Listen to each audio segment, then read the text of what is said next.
కాగ్నోస్పేస్ lab ను vision పాఠశాలలో నూతనంగా ప్రారంభించిన బిట్స్ పిలానీ పూర్వ విద్యార్థులు.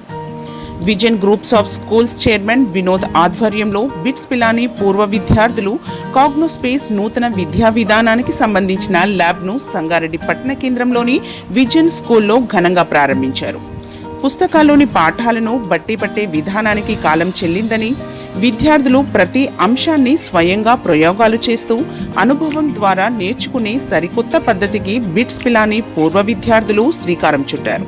కాగ్నోస్పేస్ పేరుతో వీరు రూపొందించిన వినూత్న విద్యా విధానం దేశవ్యాప్తంగా 100కు పైగా పాఠశాలల్లో విజయవంతంగా అమలవుతూ సత్ఫలితాలను ఇస్తుంది. ఈ సందర్భంగా వారు మాట్లాడుతూ, కాగ్నోస్పేస్ అనేది కేవలం చదువు చెప్పే విధానం కాదు, విద్యార్థులలో దాగి ఉన్న సృజనాత్మకతను, ఆలోచన శక్తిని వెలికితీసే ఒక వేదిక అని అన్నారు. విద్యార్థులను చదువులో భాగస్వాములను చేస్తూ వారిలో నేర్చుకోవాలనే ఆసక్తిని పెంచడమే దీని ముఖ్య ఉద్దేశం.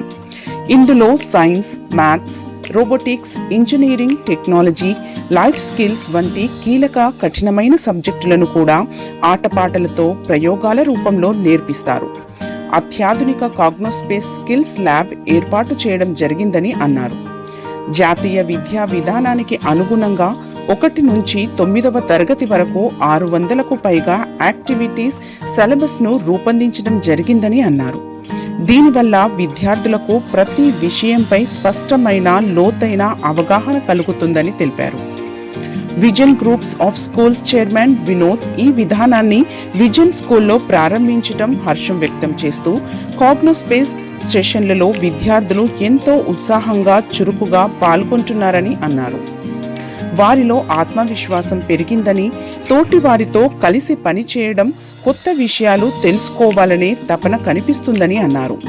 ఈ ప్రారంభోత్సవంలో Ista groups of institutions chairman Karthi, vision group of schools chairman Vinod, Ista junior college principal doctor Ravikiran Reddy, vision school principal Sheikh Ibrahim, BITS Pilani పూర్వ విద్యార్థులు, పాఠశాల సిబ్బంది, అధ్యాపక బృందం తదితరులు పాల్గొన్నారు.